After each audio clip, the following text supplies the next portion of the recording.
Hi everybody, it's Robert Alaniz, and here's another episode of Collecting the King. This is episode 31.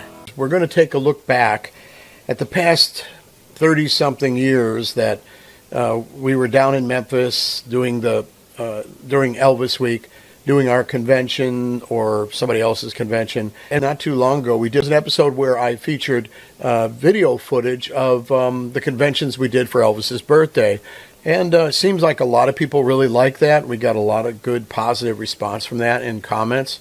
So I thought, well, maybe it'd be interesting, to do this for Elvis Week, being that Elvis Week just ended, and that we show you a bunch of videos and photos of past shows that we've done. If you like the show, please hit the like button, and then click on the subscribe button, and then click on the bell to be alerted about upcoming shows.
I'd like to welcome everybody to Elvis Con 2002. Glad you could be here with us. Joe Esposito, DJ Fontana, and Darwin Lamb will also be here from 4 o'clock until 6 o'clock.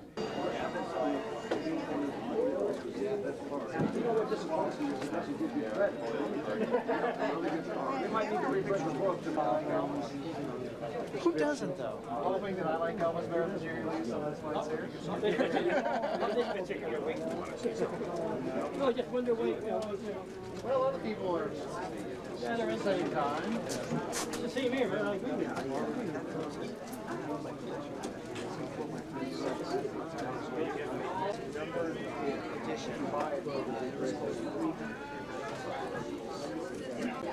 Okay, that's good.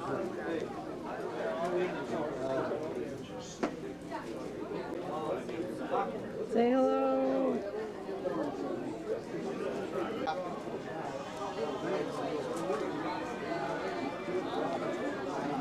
You never come around with this thing, so I'm trying.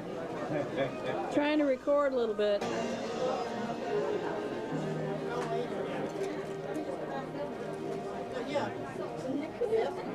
This is Ian McQuillan right here, Bob.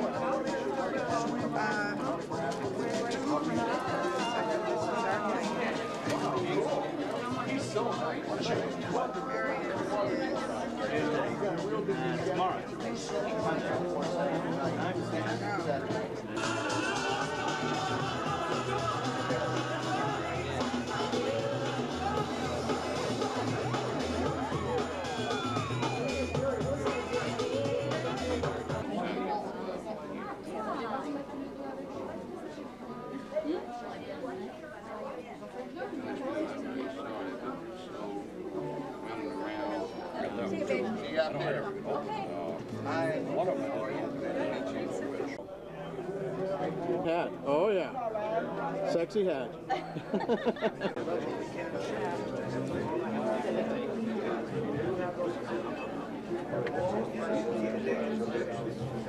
Get him on tape. Say hi, Ryan. How you doing?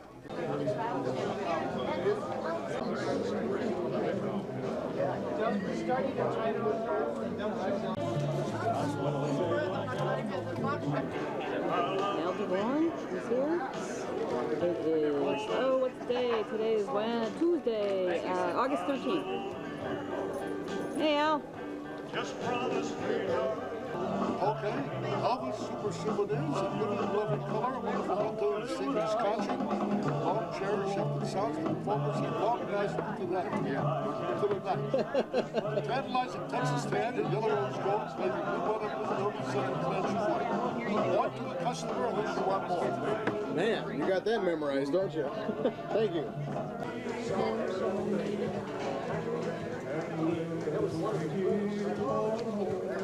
Okay, it's Thursday. I think it is the 15th. This is Al DeVorn.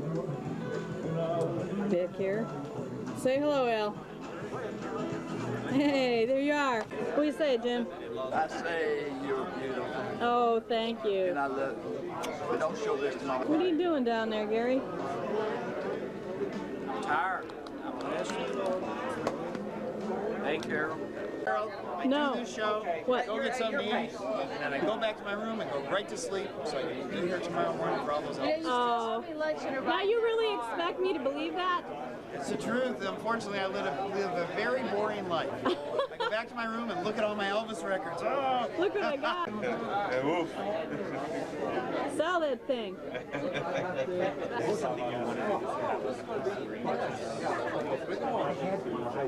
Pretty much know you don't mind. Hey, what's the word? What's happening back here? Elvis. You look bored. I said you look bored. Not fun. The show was boring, they said. Oh, What did you think?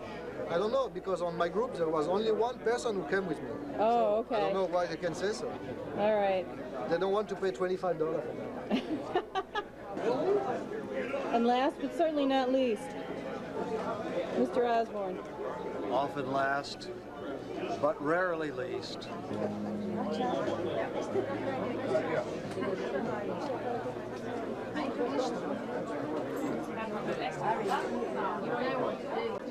But tonight,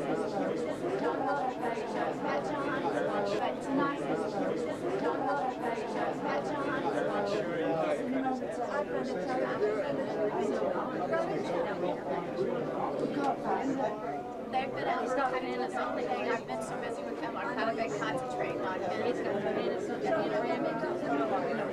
Yeah, I'm supposed to meet her tomorrow sometime. So we just got hello from Switzerland and Germany, so it's hello from California. San Francisco. Oh, San Francisco, yes. All right. I'm an Elvis fan. I buy all of his records and all of his pictures and go to all of his movies.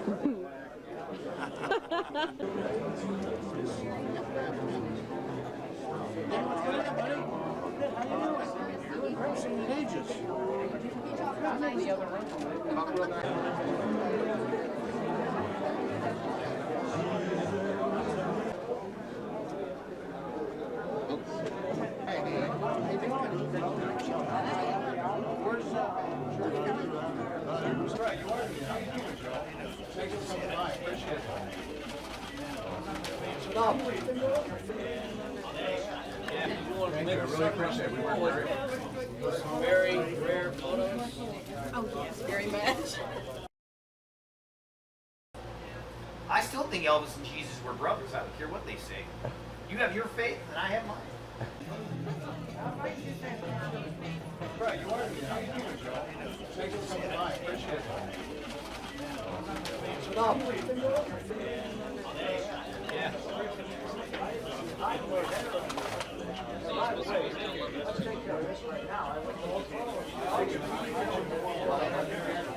Listen, go ahead and eat some. I always like to hear it. Well, thank you. I really appreciate it. We work very hard.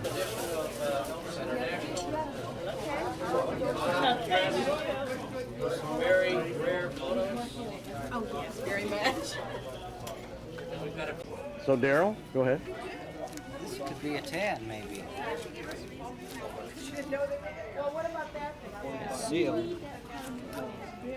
Yes, it could. Yes, it could. You are correct. It could. Right.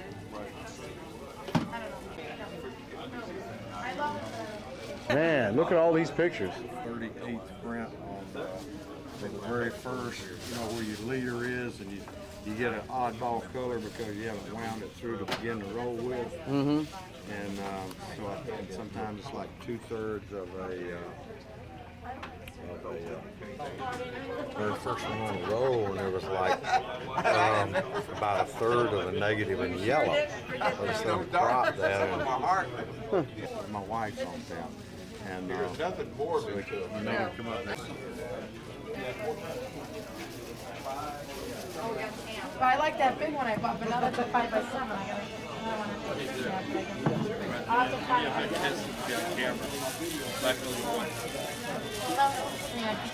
That's all right. I got to get the fans in there too, you know. Happy Elvis Week 03. Oh, what are we doing? Guys. Oh, I know what you're doing.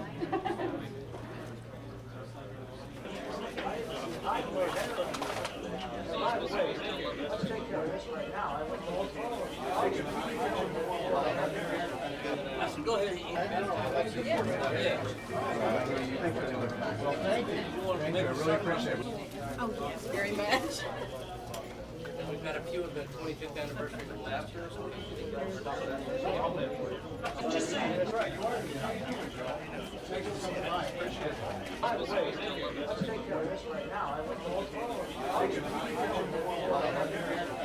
Listen, go ahead and eat some.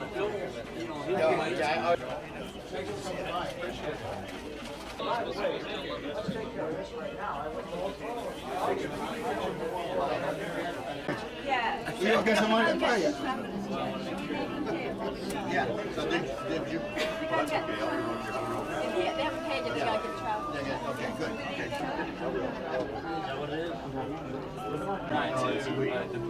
But that's cool. Did I get you? I want you to sign it again. I said it's right there. Yeah, I want you to sign it again.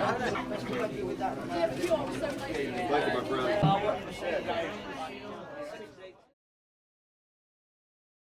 I hope you enjoyed our little trip down memory lane, looking at Elvis Week. It's a weird feeling not going to Memphis in August. You know, I know Johnny B and I talk about it all the time, and it's funny. We decided we're not going to go, and then all of a sudden he'll give me a call and say, shouldn't we be in Memphis? And I'm like, yeah, we should. You know, when you do it for so long, you've been down there for so many years, it's like, you know, you're at home during Elvis Week, and you're like, what am I doing here? I should be down there.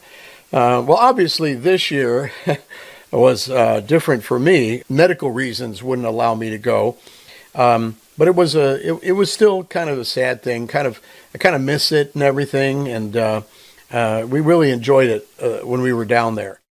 Now, everybody knows about the black box, right? Whenever I did shows, I had the one black box that had all the kind of rare or interesting LPs. This box is another box I used to take with me because I would find really rare 45s, and instead of having them jumble around in the black box, the big box, I have bought a nice little black one, and you'll notice it's the same design. So I bought them both at the same time.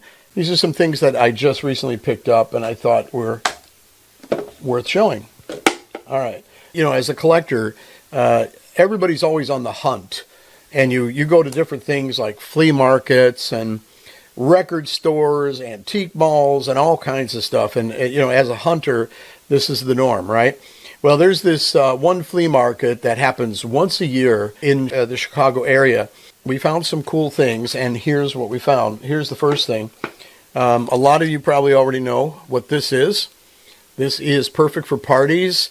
It's an EP, and it's a promotional EP, actually, and it has Elvis on it, and he talks in between the cuts and everything. And I've seen a lot of these on eBay, but they're always in various conditions, and I am big on mint and mint minus. And this one's beautiful. That's the front cover, all right? And then here is the back cover. The only thing bad about this is it has that little number. And it's funny because I was looking on elvisrecords.com, their Facebook page, and somebody was asking about these stickers, how to remove them and all that kind of stuff. I made a comment that, well, you know, the best way to remove a sticker is to use lighter fluid, which is something I've done many, many times for many years. But unfortunately, you always have to be careful. You don't want to damage the cover. Now, the water-based stickers, all you have to do is use water on them. You put a little drop of water and you just let it set. And then usually the sticker almost like floats to the top of the water and comes right off. This is a paper sleeve. And if I were to try to get that little 3 off of there using a drop of water, I can guarantee you it would damage the sleeve. I got that.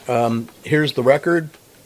And it's, you know, I know you're not going to be able to see it, but you know, the promo record is right here, all right? And it's mint. I mean, mint to mint minus, somewhere in that range. Otherwise, I never would have bought it. But it's very, very nice. I've only had a mint one of these maybe once or twice before this. And I mean mint. Got it for a good price, and it's always great when you go to a flea market and find something like this. Okay, so this is the first thing. Now, this is interesting. What we have here is a failure to communicate. After Elvis left Sun Records, RCA bought the catalog of Sun Records recordings, and in 1956 they decided they were going to put out the Sun Records on the RCA label. These are all 5 of the Sun Records on RCA. These are not easy to find. I mean, I took a look on eBay, and you can find them here and there, but never mint. And all 5 of these are in like mint condition. Okay. And now it's time for collecting thoughts.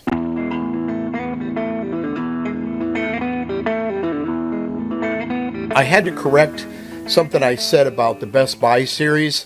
In the previous show, I was talking about cutouts and how eventually maybe RCA decided, well, instead of just reducing the price on all these things, why don't we create something called the Best Buy series? Watch the previous show and you'll know what I'm talking about. Well, what I said there was that I thought that the albums that had the Best Buy series logo printed directly on the cover were produced or showed up on Elvis reissues in the later half of the 80s. Okay, well, folks, I'm only human. I stand corrected. Here's an example. There's no UPC code on the back. And usually in the 80s, and that's something I should have said something in the other show, is the later issues always had a UPC code, a barcode, somewhere on the cover, usually on the back. And sure enough, this was pressed in 1980. So, my mistake. Sorry, there's the correction. You know, there's been a few different conventions in Memphis, Tennessee, Tom and Sally Arnbo, and some of the photos you saw in the montage were from that convention. That's where I first met Paul Lichter, where I first met Joe Osborne. After they decided to stop doing the show, Jim Hannaford took over the show, and he was, doing it for a while. And this was at the Holiday Inn. That was probably around the late 80s, early 90s that he took it over. We did that show for like 5 years, and then we started our show. There was another show, like a fan show, that Fred Hubry put on in another location in Memphis. So at one time, there were 3 shows. This is an actual button from our show. This one's from 1997. These 3 shows were the main shows at one point in time. But what I wanted to talk about was, even though I would refer to it as the Fred Hubry show, or I would refer to Jim's as the Jim Hannaford show, I wonder, did anybody ever call it the Robert Alaniz show? Now that I think about it, did anybody ever say that? Oh yeah, the Robert Alaniz show. I don't think I've ever heard anybody ever say that. But my point is that we always put Elvis Presley first. The thing that is kind of bizarre to me is when a promoter puts on a show and they call it their show, and Elvis is nowhere to be found, in the title. It's kind of a vanity thing. I just think it's better that when you do a show about Elvis, I think it benefits the promoter, it benefits the people who are in town. So if they know there's an Elvis collectible show, they're going to go to it. But if it's a Robert Alaniz show, and they don't know who Robert Alaniz is, I'm going to lose out on people and dealers. So anyway, that's just a thought I had, and I thought I would just get it out. It's one of the things about Memphis that have changed since we've been gone. And I don't know. It's just a thought. That's why it's called Collecting Thoughts. Recently, I had a guy contact me, and he said, I just bought a Gold Records 4 photo off of eBay. And I was looking at Presleyanna, and I noticed there's a counterfeit notice. How do I know that it's a counterfeit? The Gold Records 4 photo was booted back in the 90s, and it was a very good one, and there are some ways to tell. But when he described the photo to me, it was the things that he described did not match the bootleg version of it that I knew. I told him, I said, you know what, I think you have a new bootleg. With today's modern technology, you can reproduce just about anything. I told the guy, I said, well, I don't think that that's the photo that I described, but I think that what you have is not real. Another way of telling is you can always match that photo to the Speedway photo because they were both printed up and produced around the same time period. If there's any difference in the texture of the paper or anything like that, then it's not real. I just want to warn new collectors and people who are just getting out there and starting, always beware of the fact or the possibility that you're not getting the real thing. And unfortunately, the only way you're ever going to know if you got the real thing is to find somebody who does. Find a collector who has it and compare it. And that's it. I went to a record store. The guy had a bunch of Elvis records, and he had them in the basement. And he said, well, do you want to see them? And I said, yeah, if you don't mind bringing them up. He said, well, they're not priced. And I said, okay, that's fine. So he brought up a big case, and I went through all these records. So I assumed that this guy kind of knew, what the pricing was on these things.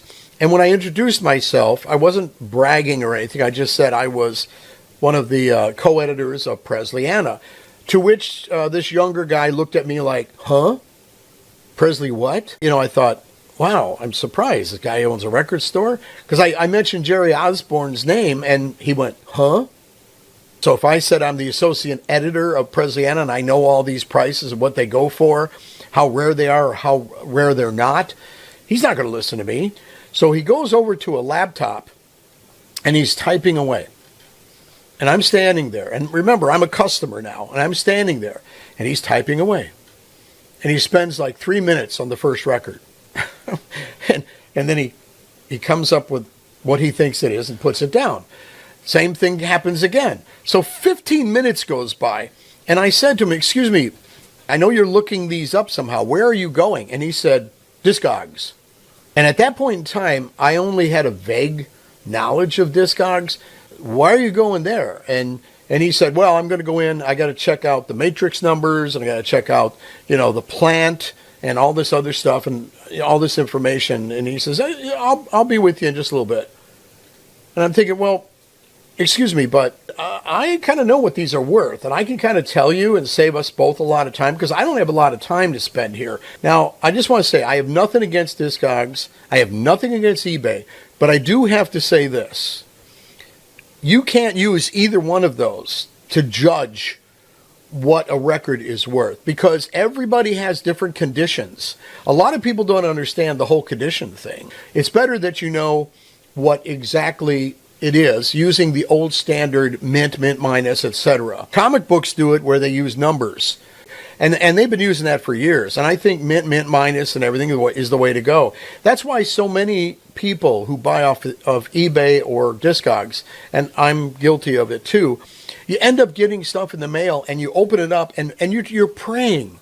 You're sitting there going, Our Father, who art in heaven, please let this record be mint. The guy said it was mint. Please let it be mint. And you open it up. Oh no, this is not mint. But to use Discogs or eBay because it's sold for this much or that much, how do you know that those prices are for a mint record? I should have a show called Collecting Thoughts with as much talking as I do. Carol's over there going, hurry up. I try to tell her, this is a show where, I'm talking to collectors.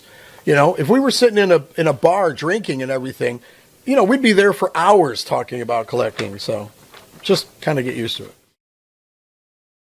Coming soon, I will be selling many things from Al DeVorn's personal collection, including many of the items featured on previous shows, like Elvis on Tour and my Viva Las Vegas episodes. There will be some incredibly rare and authentic pieces of Elvis Presley history in these items. I'm also going to be having things like this. This is a letter to Al DeVorn from the Colonel's office, and it is signed by Tom Diskin. What's really cool is it came in this envelope. This is from 20th Century Fox. The post date on this is 1961. Elvis now at 20th Century Fox. So this is around the time he did Wild in the Country, and these are all from Al DeVorn's personal collection.